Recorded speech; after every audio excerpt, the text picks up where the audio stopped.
People ask me this one question all the time, and I'm going to answer it once and never address it again. So pay close attention. The question is why did you and your ex of 8 years break up?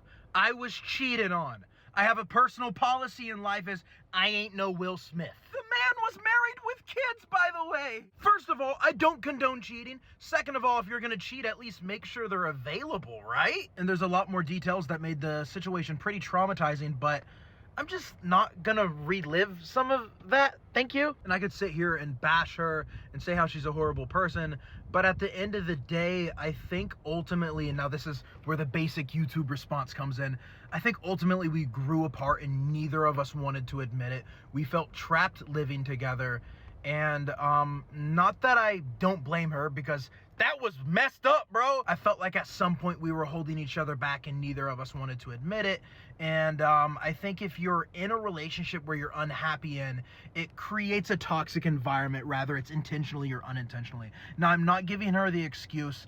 There's a thing called communication that would have helped a lot more. And also, one time I was tempted to cheat on her, and instead I moved all the way to Texas. But hey, whatever, right? Remember when I went to Texas, guys? It was because some baddie was flirting with me in college, and I said, oh, hell yeah! Let's pack our bags and go. I'm not making this video so you can sit there and wag your finger and feel better about yourself.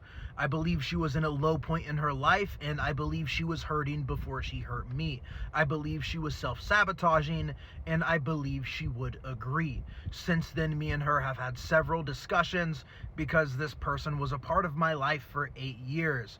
And if you've messaged her weird stuff and you were my friend, she also told me about that, which has also been kind of fun to see, like all these little snakes coming out, and it's like, I see you, dirty Matt. I don't hold hate in my heart for her. She doesn't hold hate in her heart for me because we both helped each other a lot. I just no longer like the person who she's become, and clearly at some point she stopped loving the person I became and struggled to admit that, and that's that.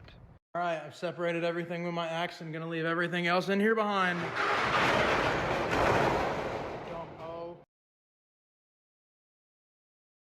Also, after 8 years, this literally has felt like a divorce. But guess who still has the cat? I got custody. I think the only thing that would make this worse if there were children involved. Oh, wait. Peace out.